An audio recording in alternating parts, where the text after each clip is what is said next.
I'll do my best.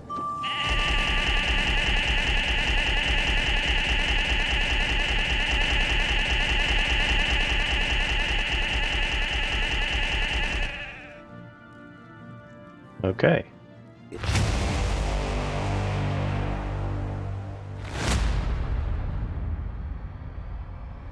Welcome back, everyone.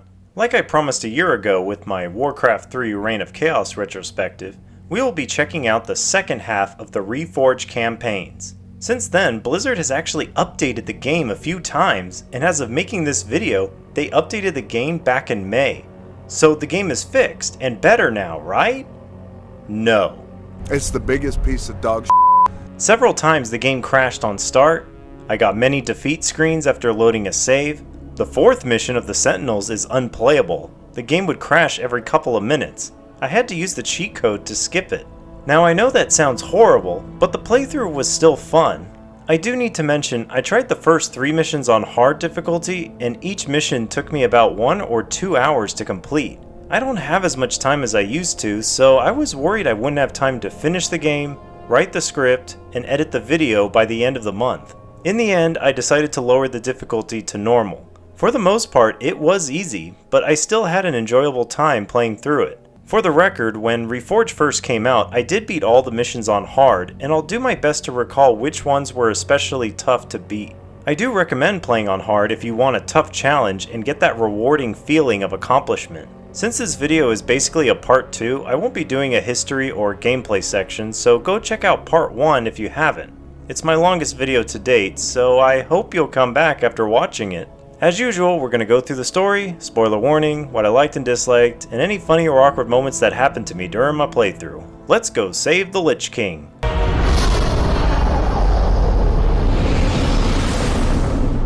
The cinematic is Illidan somehow calling the Naga from the sea. It's overall a cool cinematic. They begin making their way to a nearby Night Elf town. And then Illidan says, "Unleash the tides of doom upon all those who would oppose us." So after the defeat of Archimonde and the Burning Legion, the Night Elves have begun to try and heal the forest. Meanwhile, we get introduced to our new hero, Maiev Shadowsong. She was the warden who once guarded Illidan while he was in prison. She's now on the hunt to bring him back to prison. She has her sentinels split up to cover more ground. Maiev has a short teleport ability, so expect secrets to be in areas like this. You'll barely be able to see it, but you'll find some pretty cool loot or runes that help you with getting your health and mana back faster, without having to wait. Although it still may happen anyway. This mission is basically a dungeon crawl. Everything is set up for you to find and follow the linear path. Make sure to keep your army alive, otherwise it gets more difficult later on. You'll find some Sentinel survivors who say their party was attacked by a wildkin. The easiest thing to do is to have some Night Elves in stealth to block the enemies and have your archers finish them off. Make sure to destroy buildings because they may have loot in them. Now we run into some Naga. They make the claim that they're going to retake the surface world. There's a lot of them, so I recommend backing up and take on smaller groups at a time. Maiev and her sentinels are wondering why the Naga are destroying ships. Maiev thinks he must be planning on sailing somewhere and doesn't want to be followed. Keep on exploring and find more sentinels, but I had my first of many crashes. Destroy this gate to a town. Illidan hops in a boat and sails away. The Naga begin attacking the remaining boats. You need at least 2 boats, so hurry and kill all the remaining Naga. I barely saved the last 2. Overall, this was a nice, well-designed first mission. We must capture him before he causes any more harm. The game actually crashed after the victory screen. Maiev arrives on the Broken Isles. Try not to think of the Broken Isles from WoW Legion because a lot of it was retconned. This mission was tough because the Naga keeps sending 2 different armies at me. I first explored a little and found an old orc asking for help. He just needs you to destroy these 3 orc spawning buildings. It's the 3 orc factions you probably remember the names of from Warcraft 2. Well, that's because story-wise there was an orc warlock named Gul'dan who took these orc clans from the Horde and raised these isles from the ocean to discover the secrets from the tomb of Sargeras. Sargeras was the creator of the Burning Legion. In Warcraft 2, you supposedly killed Gul'dan, but we will soon find out what really happened. Destroy the buildings and return to the orc Drakthul. He tells you about the Isles. At least he gives you a robe of the Magi. I then tried raising an army quickly to take out the first Naga red base to the west. Now comes the tough part, raising a strong army to defeat the purple Naga base. Correct me if I'm wrong, but I don't recall having these ancient watchers as units when this game first came out, or even in Reforged. I feel like this was a recent change to make the Sentinel missions easier, especially since these units have chaos damage, which is very rare. Anyway, do your best to time your attack right after they attack you. My first attack was repelled, but I was able to destroy a few of their production structures. Once I was able to rebuild the army, I tried a second time and was able to finish them off. A cutscene plays of Illidan telling his Naga to guard the entrance, while he enters the tomb. Instead of chasing Illidan right away, I go explore the remainder of the map. You'll find some useful items, but the real prizes are up here in Suramar. If you throw an owl on this tree, you'll be able to blink up here. There's 3 tomes of intelligence to find, which is great for Maev's mana capacity and regen. Once you're finished exploring, go kill the remaining Naga at the entrance. Overall, a fun, challenging mission to beat.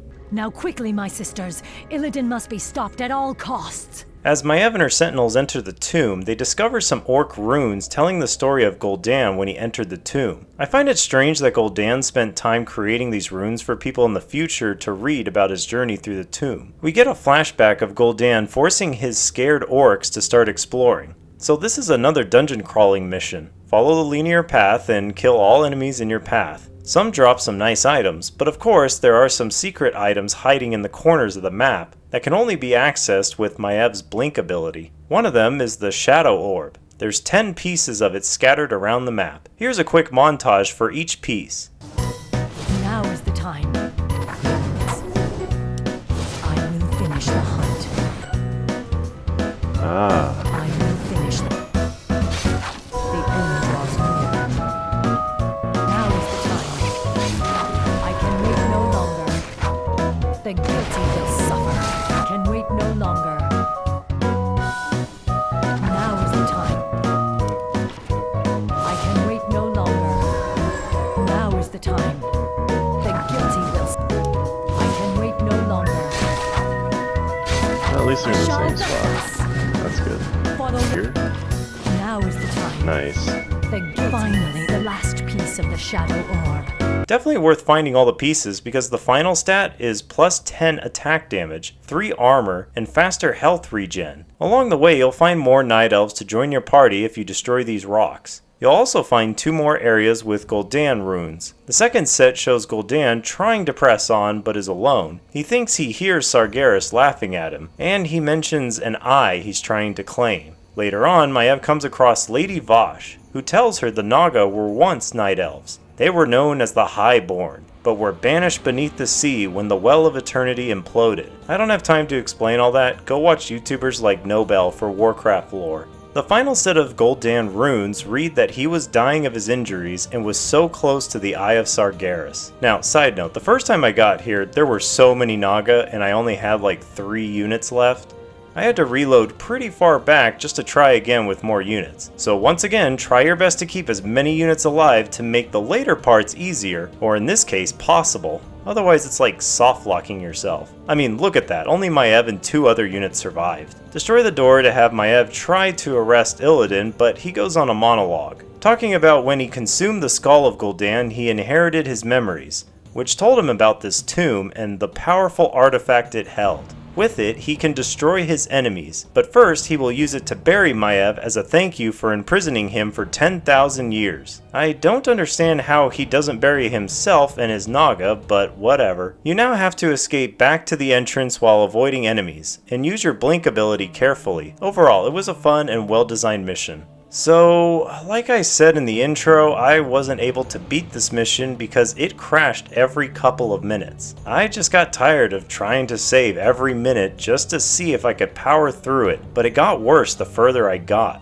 So something is currently bugged on this mission that Blizzard needs to fix. Story-wise, Maiev sends a runner back to warn Malfurion Stormrage and hope for reinforcements. The mission is both a dungeon crawl and protect your base at the same time. I imagine there's some unique items, but I will never know. Just type in all your base are belong to us to activate the cheat. We then get an interlude of Malfurion and Tyrande discussing the progress on healing the different forests, when the runner is brought to them and explains the situation going on at the Broken Isles. Tyrande says she will go since it's her fault for letting Illidan free. Malfurion says he should go because it's his brother, but they both decide to go. Maiev is trying to hold off the Naga, while Malfurion and Tyrande land on the Broken Isles. Once again, do some exploring while also defending Maiev's base. You'll find some extra night elves on the shores, but eventually you'll have to decide to attack this Naga base or go here and just use Malfurion's Treant ability to clear the forest. Maiev is happy to see Malfurion, but right away gets angry at Tyrande and says she should be locked away for killing her watchers and setting Illidan free. Malfurion breaks it up, and now you need to establish a new base in a new area with a gold mine, which is actually close by. You just need to destroy this Naga base. Gather the remaining Night Elves from the ships and you should have a pretty big army to assault Illidan's base. There is a moment if Tyrande and Illidan are nearby. Tyrande tells him why she picked his brother over him. There is a health and mana pool to quickly heal your troops and get their mana back. Assault the base to win. When Maiev and Malfurion discuss their success, they notice Illidan and Tyrande are nowhere to be seen. We cut to Tyrande catching up to Illidan. He says some things about showing the world what he's capable of and capture Tyrande for a moment when Maiev and Malfurion arrive in time. The two brothers talk, but Illidan mentions he serves a new master and needs to do something for him and cannot allow anyone to stand in his way. Of course, Illidan escapes again.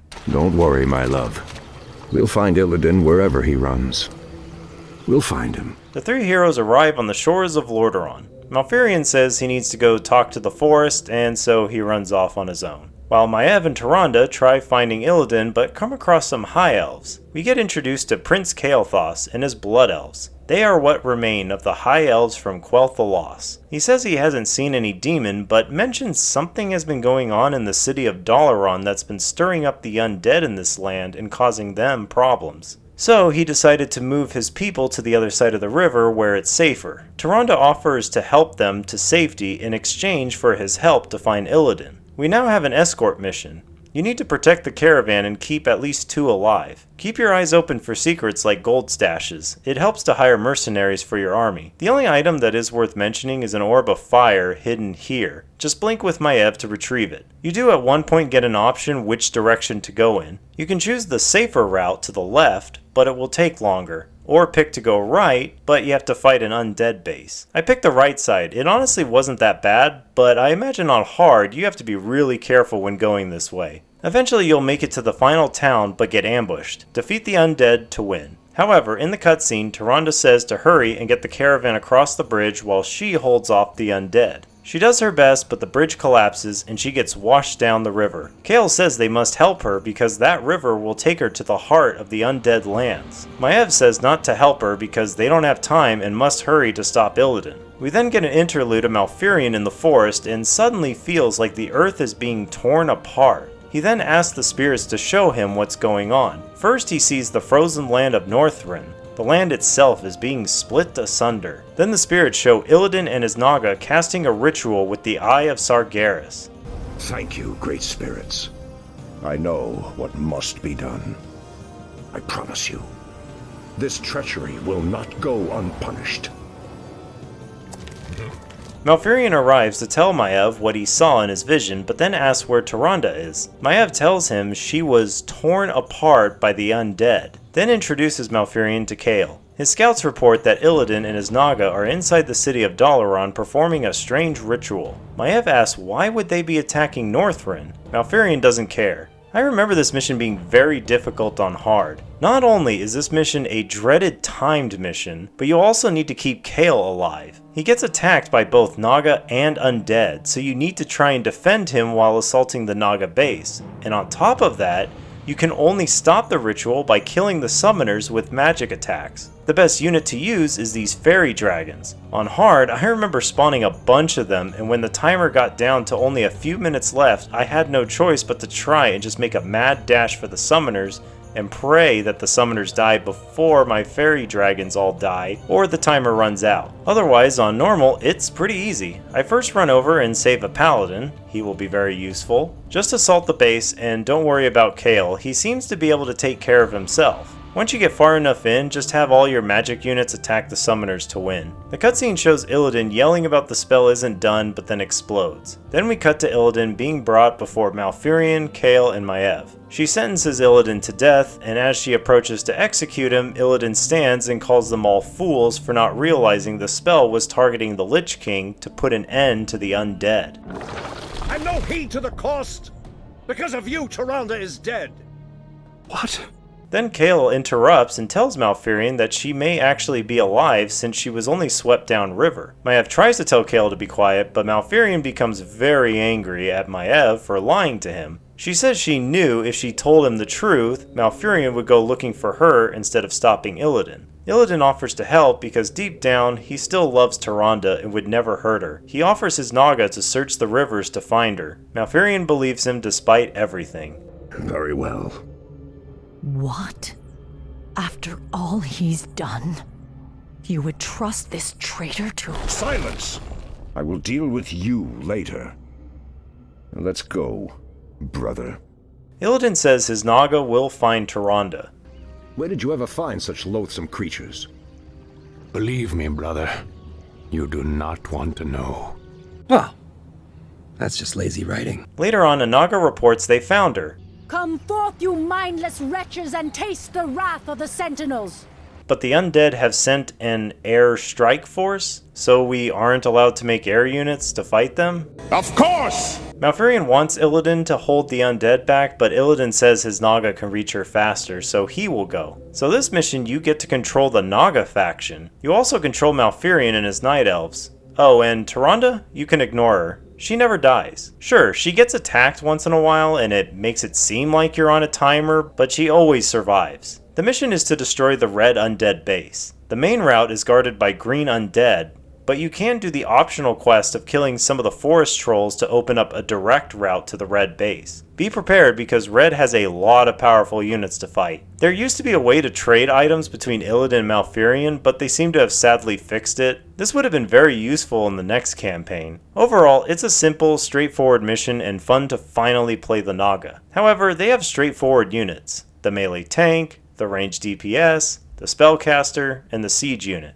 They don't really have unique or complex units for specific situations. Would have been really cool if Blizzard had more time to design a fifth faction. Tyrande asks if Illidan is here to finish her off personally, but he says no. He's here to save her. He opens up a portal to get her to safety. He tells her no matter what happens, he will always look out for her. Malfurion shows up and Illidan says he wishes for the hate of each other to end and let there be peace between them. In the final cutscene, Malfurion says for everything Illidan has done, he can never be forgiven. But, because he saved the love of his life, he is willing to let him go. Illidan says he was never trying to take lordship over this world, but just gain power. However, he has lingered here for too long, and by aiding them, he has betrayed his new master and must go into hiding. He opens a portal and says goodbye. Then Maiev shows up and calls them fools for letting him go, so she and her sentinels then go through the portal to chase after Illidan. Tyrande and Malfurion decide to return home. Now, let's go home, beloved. We've earned our rest. We now get to the Blood Elf campaign. Prince Kael'thas meets up with Grand Admiral Garithos, who's displeased with Kael for being late. Kael tries to tell him about the Night Elves, but Garithos interrupts and tells him he's not interested in excuses. He then goes on to inform Kael the undead have begun a new offensive to retake Dalaran. Their primary strike force is marching south, but they managed to stop it. They will be leaving for the front, but Kael needs to stay and repair the observatories to check and see if another undead force is approaching from the east. While exploring, Kael finds a destroyed shipyard. Then the Lady Vosh arrives. She donates 2 transports as a gesture of goodwill. Build up a base on the island, repair the second observatory, destroy the undead base if you want, then go repair the third and final observatory to win. Garithos arrives to ask Kael if he was working with the Naga. Kael admits he did receive some help from them. Garithos reminds him they are inhuman and must be crushed like any other enemy. He will not tolerate treason.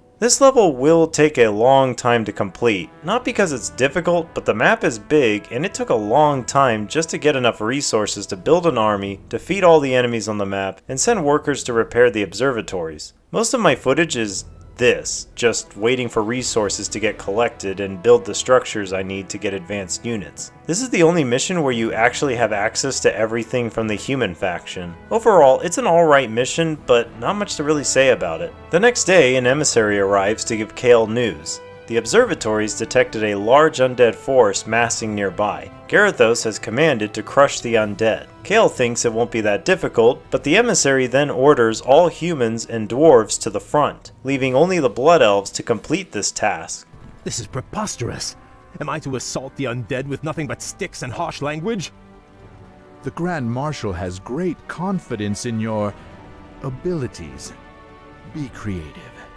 Your mission is to destroy the green undead base. However, at the start, an orange undead force destroys your bases at the top of the map, and a purple undead force destroys your 2 bases at the bottom. A cutscene triggers and Kael is informed all his bases were destroyed. Lady Vaush arrives and offers her help. Kael is hesitant because he knows Garithos will not be happy if he finds out, but he really doesn't have a choice if he's going to destroy this undead force. So the map is the exact same as the last one, but at least this time you have plenty of undead bases to destroy. However, you only have like 5 different units to build. Makes me think Blizzard were considering a 6th faction. Only downside is the elves don't have a siege unit. So pick which side to attack, like the purple base, and destroy it. One thing to make note of is the Dragonhawk Riders have a cloud ability to stop enemy buildings like ziggurats from attacking. They also are really good at countering air units. Anyway, just destroy the undead bases and build up a large force to defeat the green undead base to win. Overall, it was still a pretty fun mission. Without a dedicated siege unit, I had to get creative with the army I would build in order to destroy the undead bases. Kael thanks Lady Vaush for her help, but feels he's doomed his race for accepting her help. Lady Vaush says Garithos only cares about his own race, but Kael says that it is because of the loyalty and duty that binds him to their failing alliance. He then mentions his race are feeling some kind of hunger. Lady Vaush explains that his people were addicted to magic, and now that the Sunwell is gone,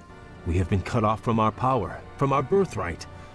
Without a new source of magic, my people will surely die. There are other founts of power in this world, Kael. Demons, for instance. You speak of madness, my lady. We will never be that desperate.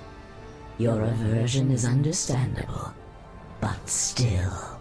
An elf interrupts by saying Garithos has arrived and brought a full battalion with him. Kael then tells Vaush to leave. As they do, a knight spots them. Garithos says to forget about the Naga. He now says he has all the proof he needs to execute all the elves for treason.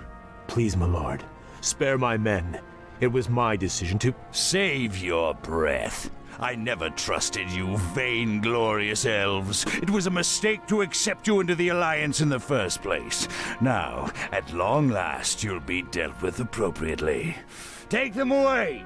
Next mission is another dungeon crawl type. Lady Vaush rescues Kael from prison. However, Kael says even if they are set free, there is nowhere to run. Garithos outnumbers the elves 10 to 1. Vaush tells him he has to make a choice. Stay and be slaughtered by the humans, or choose a darker path to freedom. They can use a portal to take his people to another world to be free. First thing to do is rescue the 4 Blood Elf lieutenants. While doing that, there's plenty to explore and find useful items to collect. There's an optional side quest to defeat 4 Archmages scattered around. Also look for these symbols to get tomes or unlock locked doors. Just do blue, red, and pink to unlock a secret level. Once you rescue the last lieutenant, you will find jailer Kassan, and he tells Kael to go back to his cells, but Kael says they are leaving and he can't stop them. Defeat the large group of enemies and set the elves free, then defeat Kassan to win. Overall, a fun and simple dungeon crawl mission. Kael and Vaush discuss their next plan. Vaush says they will need to keep the portal open long enough to get everyone through,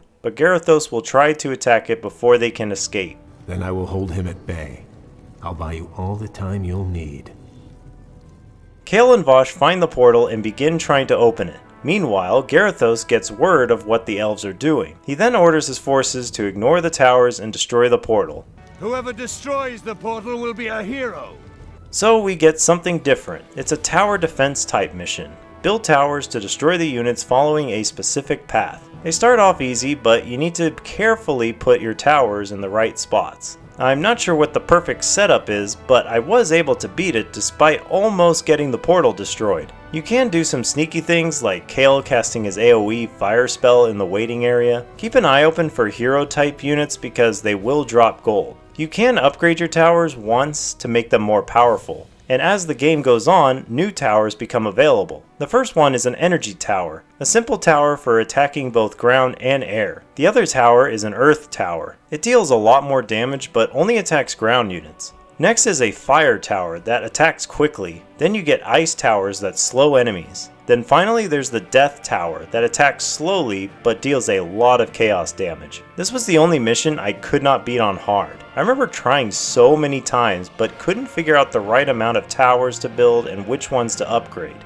After all the waves have been completed, you will see this artwork of 2 Pandaren. Overall, a fun tower defense type mission. Kael and Vashj retreat to the portal. We then get an interlude of Kael Vashj in this new world called Outland. It used to be the homeland of the orcs, originally called Draenor. Kael remembers the story from Warcraft 2 Beyond the Dark Portal expansion when Khadgar led the Alliance here years ago and almost wiped out the orcs. However, an orc warlock named Ner'zhul opened up a number of gateways to other worlds which tore the planet apart, thus creating Outland. Vashj says they are here to find Illidan, and Kael says he's happy to pledge himself to Illidan if he can help cure his people of their hunger for magic. They spent 3 days searching and finally they came across Maiev and her night elves. They spot her and Illidan trapped in a cage. This mission you can only control Kael, Vashj, and the Pandaren if you completed the secret level. Both sides will keep spawning units to attack for control of the cage. The cage will make its way to the base that has control of it. So make sure to kill Maiev and move a hero close to the cage. For the most part it was easy, but I almost could have lost it. Since we pushed really close to the Night Elf base, it gave them a chance to build up a large force. Almost too big to stop. But I was able to hold them back long enough for the cage to make it to the circle. Overall, a simple and quick but still fun tug-of-war type mission. I'm glad to see Blizzard was trying to experiment and give us different types of missions and try to have it make sense in the story. Vashj opens the cage and Illidan is very happy he isn't about to spend another 10,000 years in prison. Vashj gives the credit to Kael and his Blood Elves. We get another interlude. Kael asks if Illidan can cure his people of their hunger. But Illidan tells him there is no cure, but there are ways to feed the hunger.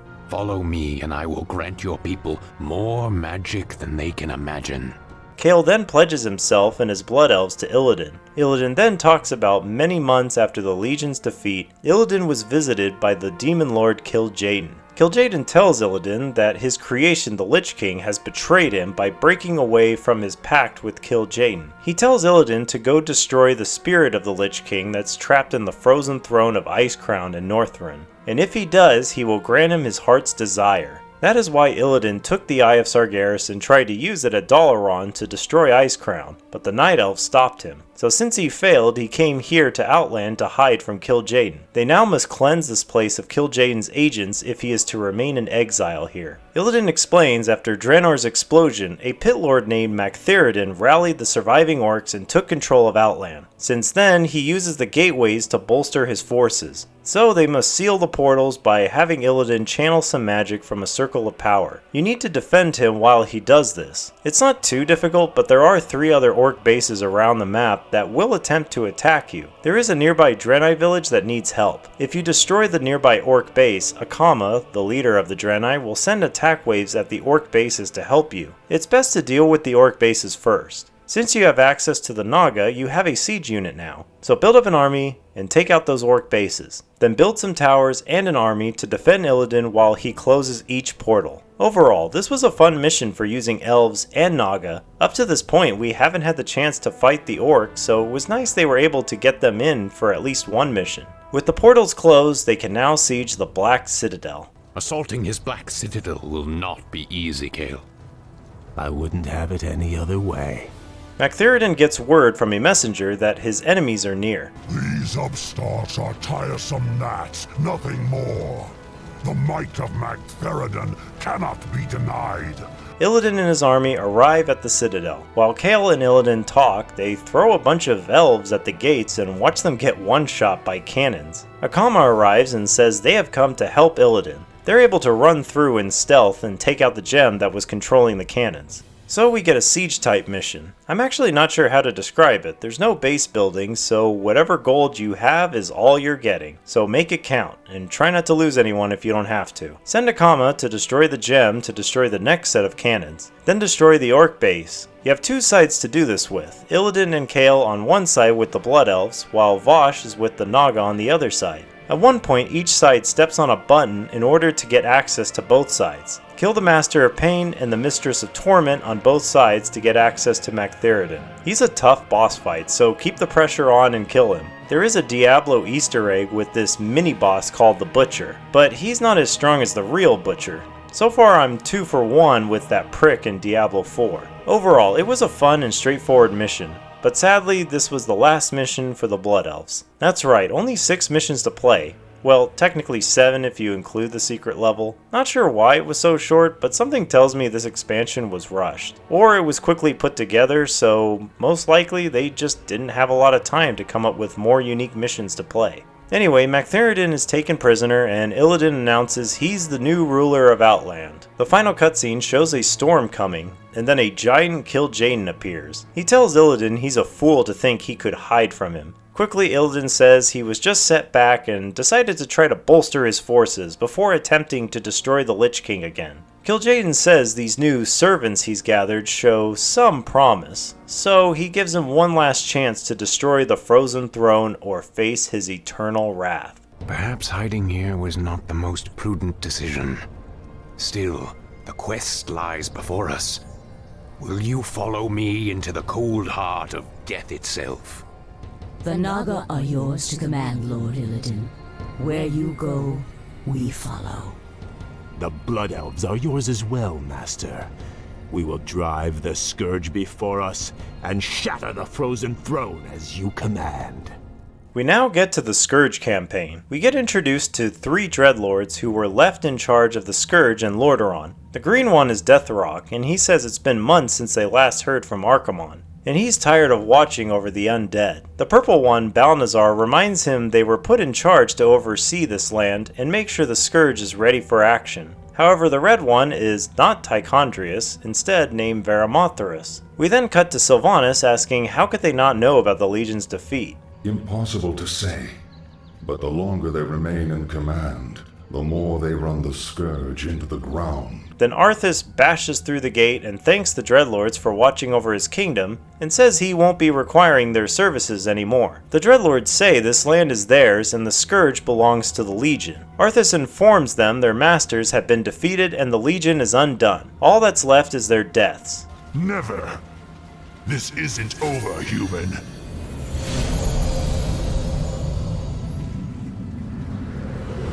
We knew you would return to us, Prince Arthus. I have returned, Lich, but you will now address me as king. He tells them they must now finish off what remains of the living in this kingdom, but Kel'Thuzad tells him they've begun to abandon their villages for the mountains. This mission is very unique and I enjoyed it. You have 3 different heroes to control, Arthus, Kel'Thuzad, and Sylvanas. All 3 can make ghouls, but Arthus can make abominations, Kel can make necromancers, and Sylvanas can make banshees. You need to prevent all villagers and horses from escaping, while also pushing forward to destroy farms that spawn the villagers every couple of minutes. So long as you push forward to give your units enough time to kill the refugees, you'll be fine. Arthus is probably the easiest, you just need to build abominations and send them at the enemy. Paladins will teleport in and say some stuff to Arthus. Kel'Thuzad is also pretty easy since necromancers just spawn more skeletons to keep up an army. Sylvanas was fun because she could possess enemy units and gain their unique passives or get some siege units. Just make sure to always move your army back to defend. Shit! Before they reach the pass. After destroying a few villages, a cutscene will play where Arthus feels a severe pain and hears the Lich King tell him that danger draws near, his power is fading, and time is running out. The pain goes away, and Kel'Thuzad asks if they should recall their forces. No. I will finish the hunt. Once all the bases are destroyed, the Paladin's base is in the middle, so max out your armies and send them at the Paladin base to win. Overall, this was a fun mission and probably my favorite out of all the campaigns. Arthus is pleased that the alliance in this land is finished, but then the pain returns. The Lich King commands Arthus to return to Northrend because danger draws near the Frozen Throne. You are not well. Take me back to the capital. I have a long journey ahead of me. We get an interlude of Sylvanas meeting up with the Dreadlords. She says she no longer can hear the Lich King's voice in her head. She is now free. Varimathras says the Lich King is losing his power, so over time he's losing control of the undead like Sylvanas. She asks about Arthus and his power. Balnazar says his runeblade Frostmourne still carries powerful enchantments. However, he will also lose his power over time. The Dreadlords want her help to overthrow him now that he's vulnerable. I may take part in your bloody coup, but I will do so in my own way. After she leaves, Balnazar says he doesn't trust her. He thinks she might still be an elf at heart, but Varimathras says it won't matter because her hatred will serve their cause. The next day, Arthus and Kel are preparing for Arthas' departure when the Dreadlords teleport in and ambush Arthus. Assassins! It's a trap! Balnazar tells Arthus he should never have returned and they have taken control over the majority of his warriors. Kel says he will find his own way out and meet Arthus in the wilderness. We get another dungeon crawl type mission. Explore around and find secret items as well as units hiding around. The Necromancer now spawns one skeleton warrior and a skeleton mage. It's a straightforward mission to get to the end of the mission and defeat a big boss. Overall, a fun dungeon crawl mission. 4 abominations block Arthas' escape, but 2 banshees possess 2 of them and kill the other 2. They were sent by Sylvanas to escort Arthus to safety. Another interlude of sometime later in the wilderness, the Lich King again causes pain to Arthus and tells him he's been deceived and must come to his side at once. Then all of Arthas' guards are killed. He's struck by an arrow and can't move. He tells her to finish him, but she wants him to suffer just like he did with her. Suddenly, Kel'Thuzad arrives with help to rescue Arthus. Sylvanas escapes and says she will never stop hunting him. Later on, Kel'Thuzad says all the preparations for his journey to Northrend have been made. Arthus thanks Kel for being a loyal friend and tells him he's not sure what will happen or if he will return, so it will be up to Kel to watch over this land. I shall, King Arthus. I shall. 2 days later, Sylvanas and her banshees discuss what to do now that they are free, when a portal opens up and Varimathras walks through. He congratulates on the overthrowing of Arthus and offers her to join their ranks.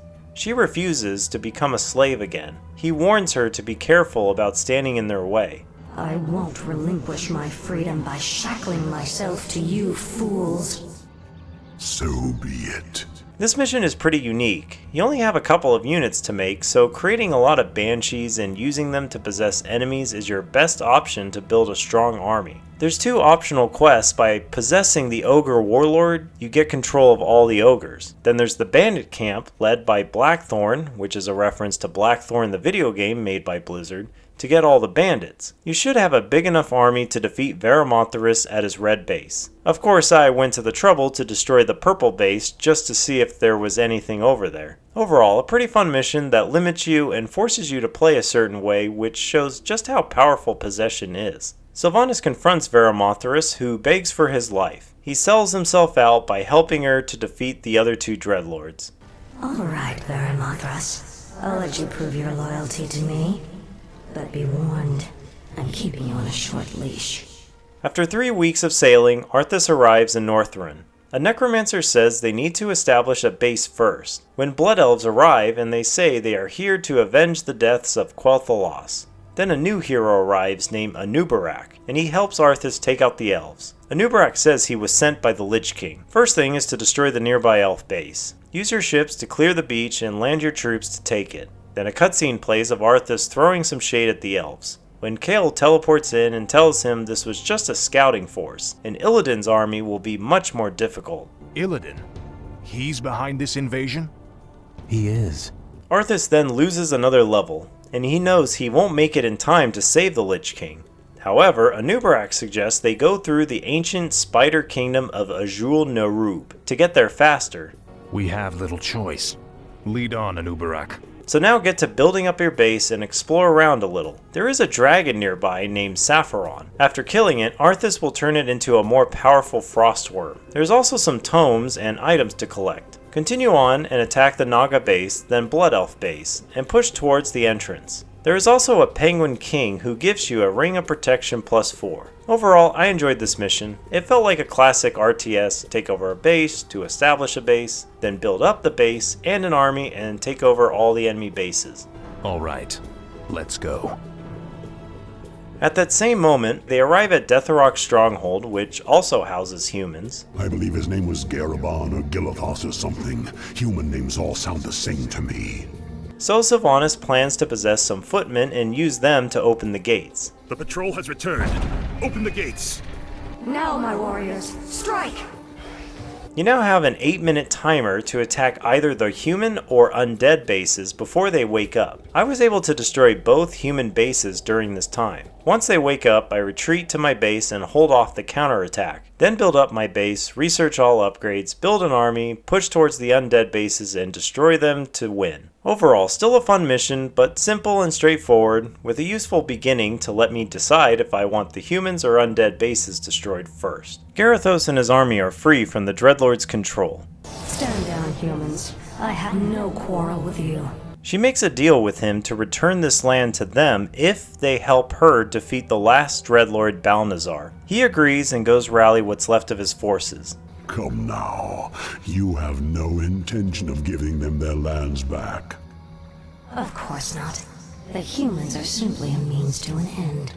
The next day, Sylvanas, Vermonthorus, and Garithos prepare their forces to attack the capital city. Sylvanas plans to attack from the front while Garithos attacks from the rear. The only side quest is finding the missing dwarves, which sounds like a reference to another Blizzard game, The Lost Vikings. It's not that hard, just head north, kill some wildlife, and find them to be able to build more of them. Oh, they don't pay us enough to put up with that asshole. I then attack the other undead bases, green and orange, before making a push for purple. Overall, a simple, straightforward mission. It was fun being able to control both undead and human forces. The cutscene is Sylvanas orders Vermonthorus to kill Balnazar. He says it's forbidden for one of them to kill the other. You wouldn't dare. Then Garithos orders them all out of his city. Kill him, too. Gladly. Sylvanas then says the capital city is theirs and declares her people no longer part of the Scourge and names them the Forsaken. We will find our own path in this world, Dreadlord, and slaughter anyone who stands in our way. So at that same moment, Arthus and Anubarak continue to Icecrown. They arrive at the entrance to the cave, but the Nerubians are nowhere to be seen. Dwarves pop out and tell them they scared off the spiders and took over. They want revenge for what Arthus did to Muradin. Arthus orders Sapphiron to attack. He kills a dwarf and destroys the door. We get another dungeon crawl mission. The dwarves blow a bridge, so Arthus has to find another route to get across. Not much to say except explore every inch of the map and find some cool items. The boss fight against Bailgun I actually lost the first time, but the second time was a lot easier. Overall, an alright dungeon crawl mission, and Arthus and Anubarak head deeper into the old Nerubian Empire. There's no way of knowing what might be down there and what has awakened them from the earthquakes. They enter into the Old Kingdom and it's still a dungeon crawl mission. This time there's some simple puzzles like hit the switch to destroy the towers. You can get this claws of attack but it will spawn guardians. This room you need to seal the doors by destroying the levers, otherwise enemies will continue to spawn. Then there's a room with enemies called the Faceless Ones. They are inspired by Cthulhu monsters. Finally, at the end is a boss fight. Just focus it down and move your units around to dodge AoEs or tentacles that spawn, but you should have enough damage if you kept enough of your spiders alive. Overall, another decent dungeon crawl mission. Arthus and Anubarak run for the stairs to escape the Faceless Ones. They now arrived in the Upper Kingdom and Anubarak says they are almost there, when an earthquake separates them. Well, I hope you're enjoying dungeon crawl type missions because it's the third one in a row. Some more simple puzzles to get through, but this time you have a timer. You can try and spend that time to get some powerful items, but you may not have enough time to get all of them. This puzzle requires you to get an enemy to stand on one while Arthus stands on the other. This part may take up most of your time, so I recommend saving it and trying to figure out the pattern. At the other end, Anubarak regroups with Arthus. I had less than a minute left when I got to the exit. Overall, another decent dungeon crawl mission, but I really wanted to get back to base building. Hopefully our trek through the Dark Earth bought us the precious time we needed. We get an interlude of Arthus meeting up with his forces. Wait a minute, the army was already here waiting for us? Then what was the point of taking the shortcut if the army seemed to have found a better route? Sorry, but this is either a plot hole or Arthus and Anubarak were stupid to take that supposed shortcut. Anyway, Arthus talks with a necromancer when the Lich King speaks with Arthus. He is happy he's finally come. He tells him that there was a fracture in his prison which is causing his power to seep from it. That is why he's been losing his power. He says it's because he thrust Frostmourne from the ice and hopes it would find its way to Arthus. He tells him his creator, Kil'jaeden, has sent his agents to destroy him. If he doesn't stop Illidan, then the Scourge will be undone. The Lich King then restores Arthus his powers. It's time to end the game. Once and for all. For the final mission, Arthus and Anubarak arrive at Icecrown. Anubarak explains that the only way to open the entrance is to activate the 4 enchanted obelisks surrounding it. Kael and Vosh meet with Illidan and tell him they are ready. Then the hour has come at last. After today, the Scourge will meet its end. Can you hear me out there, Arthus? Its end! So, you must get Arthus to each obelisk and let him channel for a minute to have it under your control, while Illidan will do the same. He will also try building a base and put up defenses around each one. Keep in mind, each time Illidan takes an obelisk, it will deal damage to your structures on the map, so make sure to repair your base. You will get attacked by Vosh and her Naga, as well as Kael and his Blood Elves. I tried to destroy both bases so I can try to focus on taking obelisks. It worked, and there's even a line from Arthus asking Kael if he's still upset about stealing Jaina from him. Quite a low blow from Arthus, but the book World of Warcraft Arthus Rise of the Lich King goes into more detail. Overall, it was a fun, challenging final mission. Arthus and Illidan face off. Illidan says he must destroy the Lich King, while Arthus says never. We then get a unique cinematic. To me, this feels like a fight scene from an anime. Lots of slow motion, and even at the end, the cliche running at each other for the final blow. Then we get the final cinematic of the expansion. Arthus walks all the way up to the throne. You hear Arthus and other voices from his past, like Muradin and Uther. The Lich King then tells him to release him from the prison. So he does.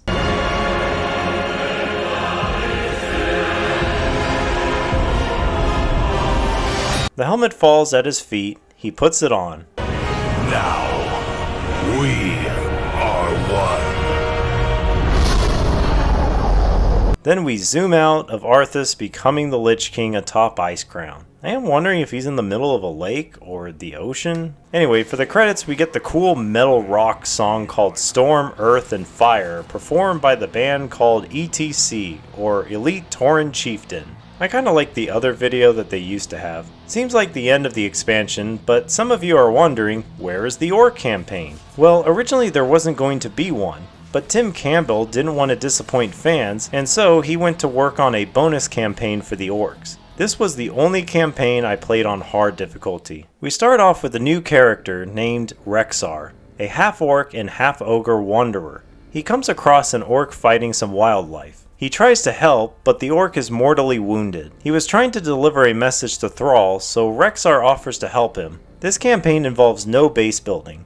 It's more of an action RPG like Diablo. You will do quests for different orcs and travel around killing things to gain levels and powerful items. On this first chapter, I noticed enemies respawn if you venture too far away, and as you level and collect powerful items, the enemies also get stronger. You deliver the message to Thrall. He then tells Rexxar about this new kingdom they've built called Durotar. He asks Rexxar to stay a while and help out if he wants. Then introduces the troll Rokan. Rokan is nice because he has a bouncing heal spell. How you doing, man? There's 3 quests to do. First one is some harpies need to be killed. She drops a powerful item for Rokan, giving him plus 10 agility. Then I wander around and find a Pandaren named Chen. If you find 3 items for him, he will join up with you. However, it took me a long time to get the items since I'm still really weak. But it's okay if you die. You keep all your items and don't lose experience. So keep throwing yourself at enemies and collect experience to become stronger, and eventually you'll see your character get stronger and overcome tough enemies. After getting Chen, I head over to the next quest, which is in a mine. And you just need to clear out the enemies and let the goblins blow up the entrances to these caves. The third quest is in Thunder Ridge, and you just need to collect some berries. But there's a bunch of thunder lizards to fight. Turn in all the quests to collect some items. Then return to Thrall, who is happy for all your help. Then the orc Nazgul asks for Rexxar to go to their watchtower and see if they spotted any suspicious activity from the humans encroaching on their lands. Also, Thrall mentioned Drekthar went back to Thunder Ridge, so you can go back there and help him. Drekthar says he could use your help finding out why are the thunder lizards so aggressive. There's also a bonus quest to find eggs. Proceed through here and find some humans. They retreat and report back to base. They find a lumber mill and a bunch of cut down trees. Rexxar recommends to destroy the mill, but Drekthar says they have a non-aggression pact with the humans. Instead, you need to finish off the thunder lizards in this area. I then arrive at an outpost and the leader Garthok says they haven't seen any human activity. He tells you there is an observatory nearby that can help, but the way to it has many quillboars. He asks if you can get rid of them. So head into the cave and kill all the quillboars in this area to get a free hero point to spend. Rexxar looks into the observatory and sees what looks like an invasion force. Head back to Thrall and he tells you to get back to that outpost, so you head back and the outpost has been destroyed. You then return the favor by destroying the human encampment. Report back to Thrall, he thanks you, and says he's not sure about this anchor emblem the humans have. Rokan then mentions his trolls might be in danger on the Echo Isles. You head over to the right side of the map and take a zeppelin there. Take out the wildlife and get to the village and meet Vol'jin. He reports the human fleet is already attacking the troll villages. They need to destroy the battleships before they can evacuate. He shows you the bat riders, but Rexxar says he can't be of much help from the shore. So Vol'jin transforms you and your party into Wyvern. So go destroy the battleships, then return to Vol'jin. He then needs you to light some campfires to signal to all the trolls to evacuate. There's a big Sea King to fight and drops a pretty powerful item. Then head back to Thrall. Last quest for this chapter is Thrall says an emissary wishes to meet with him. Rexxar believes it to be a trap. Thrall doesn't believe Jaina would set something like that up, but agrees with Rexxar it's not worth the risk. Get there and the humans don't believe this ogre to be the war chief. And you are not Jaina Proudmoore. Jaina? Why would you think she would be? Ugh, enough of this drivel. Then more humans show up to ambush Rexxar. You kill all the humans, and the emissary's final words were, "Foolish beast, you have no idea what's coming for you. It is only just beginning." Return to Thrall, and still he can't believe Jaina would try something like that. He writes a letter and sends Rexxar to deliver it directly to Jaina. He then boards a zeppelin to take him to the new troll village and says Vol'jin will help him get to Theramore Isle. Rexxar and his party arrive at the new troll village. Vol'jin tells you to meet up with someone who can help you get to Theramore. Side note, in Chapter 2, enemies no longer respawn, so you can clear the entire map and have a clear path to go anywhere. Rexxar meets up with Sumaru, the orc samurai, and he says he will place explosives around critical structures in the human encampment. This will be enough of a distraction to get Rexxar and his party to Theramore. First destroy this barrel to get some gloves of haste, then you head north and kill Bloodbeak to get an evasion item. Then you can sneak around and place explosives on specific buildings. One thing to know, thanks to Abelhawk and his Easter egg video, if you destroy the Altar of Kings, you get the powerful item Crown of Kings, which gives +5 to strength, agility, and intelligence. You might die at least once trying to destroy it, but again, Sumaru just respawns. Place the rest of the explosives, then the buildings blow up. Rexxar lands on Theramore and speaks with Jaina. She says she knows nothing about trying to kill Thrall or betraying the pact they made. He tells her he needed to bypass an encampment just to get here. She tells him to bring her to these humans. When they arrive, the humans are missing and the Naga took over the base. Follow the marker all the way to the Naga base and kill the boss. Of course, there's only one human left and says the Admiral will be overjoyed before dying. Jaina says they need to get back to Theramore before explaining anything. They teleport back, and of course, before Jaina can tell Rexxar who these Marines were, it's too late. The Admiral leading them has arrived. She says out loud "Father," and he sends his guards to kill Rexxar because he still hates the Horde and races that sided with the Horde like the ogres and trolls back in Warcraft 2. Jaina tries to reason with her dad, but he doesn't care. He has a hatred for the Horde and wants them dead. So now you need to explore a bit, but be careful. When reloading a save, you may end up further back because the autosaves appear to be broken. Make sure you save before reloading. Anyway, find a boat to sail around and get off at certain points to open the gates to advance to the exit. This part was really hard because the dwarf was very strong and the paladin kept healing him. Eventually, after many deaths, I defeat them and open the last gate and escape. Next we need to head to Mulgore and get the help of the Tauren. Rexxar meets with Cairn, but he seems very sad about something and says to return to Thrall and tell him that he's dead. A Tauren named Tagar says the centaur took Cairn's son, Bane. We need to find Bovan Wind Totem because he might know how to locate Bane for us. Head north and find Bovan, who looks into a pool and can see a centaur camp. Head down there and rescue Bane. There's lots of centaur to deal with, and a lot more on the way back, but at least you have Bane to help. Returning to Cairn, he's very happy Bane is back. He then says his Tauren will regroup with the Horde, but Cairn will be going with Rexxar. So now you have 4 heroes to control. Returning to Vol'jin, they found an injured ogre. He says a new warlord took over and he needs help because he worries the warlord will lead the clan to ruin. At this point, I explored around and found this powerful Eldritch Deathlord. It will take a while to kill him, but he does drop a powerful item worth getting. Then explored around to do some small side quests and explored some caves to fight some bosses and get more powerful items and tomes to become stronger. One of them is an arena. It gets harder every time and you always get a tome as a reward. We finally get to the Ogre Lands and arrive at the Stone Maul clan village. We fight the guards to prove our strength, then meet the warlord Korgal. Rexxar says he's come to join the Stone Maul. In order to join, he needs to take the Trial of Strength. Just need to kill a bunch of enemies, then return to Korgal. Rexxar tells him to help Thrall and the Horde, but Korgal refuses because he thinks the orcs are weak. Rexxar then challenges Korgal for leadership. They hop into the arena and fight to the death. He is really strong, so you need to run around and let him fight the thunder lizards around the sides. Rexxar eventually kills Korgal and everyone cheers for Rexxar. He then says he rules Stone Maul and tells all the ogres to go meet up with the orcs for war. Returning to Vol'jin, he says to go meet up with Thrall. He's setting up a base camp and is preparing to fight Admiral Proudmoore. When you arrive at a small camp, Thrall says he's in the process of making a new standard for the Horde, but needs a few more items.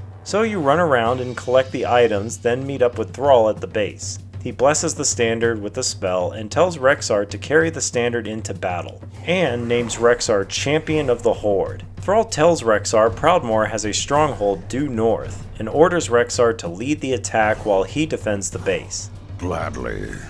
All right, you warriors. The hour of victory has arrived. You don't need to worry about resources, just build the units you want and charge at the enemy. It was for the most part easy, but the most annoying part was defeating Proudmoore, which turns on God mode for him so he can just hack away or summon lightning like he's Storm from X-Men, and there is nothing you can do except run around and try to do as much damage as you can before he kills you and your army again. Still, it was fun pushing in and watching my forces slowly advance through the base. Destroy the castle to win. The cutscene shows the humans retreating to their ships and heading for Theramore Isle. Rexxar and Thrall discuss their next plan. Thrall says they must invade Theramore and deal with the Admiral. So long as Proudmoore lives, they will never stop attacking the orcs. I only pray that Jaina is safe. She had nothing to do with her father's agenda. Rexxar and Thrall meet up on the coastline. Rexxar says the troops are ready, but the Admiral put up a blockade of ships. Jaina then teleports in and says she had no idea about her father's plans and wishes it never happened. Thrall tells her he must kill her father for the safety of his people. She knows and tells them about a goblin shipyard on the nearby island. She also asks if you can try and save her men.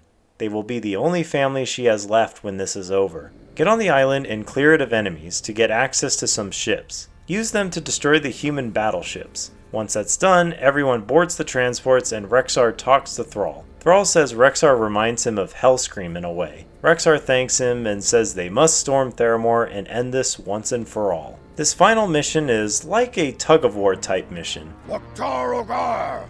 For the Horde! For Durotar!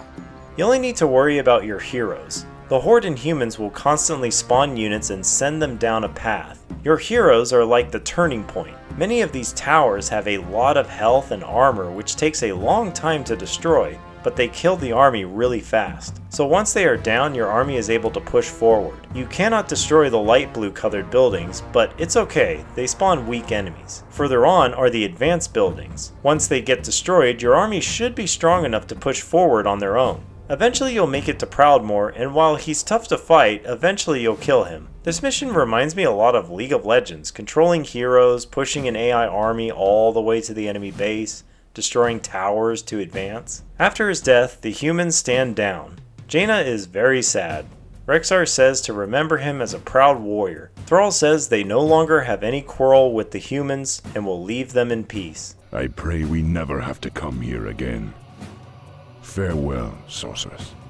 Later, Thrall asks if Rexxar will return to Durotar and make a new home for himself. Rexxar says he prefers to live in the wild, but says he will always be a member of the Horde. Overall, this bonus campaign has been great and worth playing on hard for the added challenge because once you have some powerful items, it does become pretty easy. In conclusion, Warcraft 3 Reforged is still a great game when it's working. Blizzard may have abandoned the game, but it does sound like one or two developers at least care enough to try and fix some of the issues by releasing a patch once or twice a year. I know Reforged still leaves a bad taste in people's mouths, but it is still worth playing through for new players. I've been following designer Dave, who worked on the original Warcraft 3 and did some work for Reforged, but he said Reforged was going to be so much more. It was going to retell battles from Warcraft 1, 2, and 3, almost like a retelling of all the great battles throughout the original trilogy of Warcraft games. That sounds amazing, but the higher-ups at Activision didn't have faith in the game because they thought it wouldn't be profitable or make as much money as they would have liked. So they cut the budget, and this is what we ended up with. Go check out Designer Dave and Ablehog for videos about the creation of Warcraft 3. I did play a few custom games against bots, and it does feel different from the campaign. But what I like to do is give myself infinite resources so I can just focus on building armies and send them at insane bots. As I said with my other video, there are some fun fan-made mods if you're looking to play more of Warcraft 3. Everyone is looking forward to Stormgate for the next great RTS, and they did release a short gameplay video. The studio Frost Giant has a bunch of former Blizzard employees, so let's hope it'll be great. However, I just recently heard rumors that Blizzard might be working on a StarCraft 3. We will have to see if that's true. In the meantime, StarCraft 2 might be the best RTS if you're looking for something better, but still similar to Warcraft 3. However, I feel like you'll find Warcraft 3 centers around heroes and building an army to complement the hero, while StarCraft focuses on different units with strengths and weaknesses, figuring out the right combination to defeat your opponent's army. There's also tons of other RTS games out there like Dawn of War, Company of Heroes, Command & Conquer, and currently Age of Empires has made a comeback, so there's plenty to enjoy.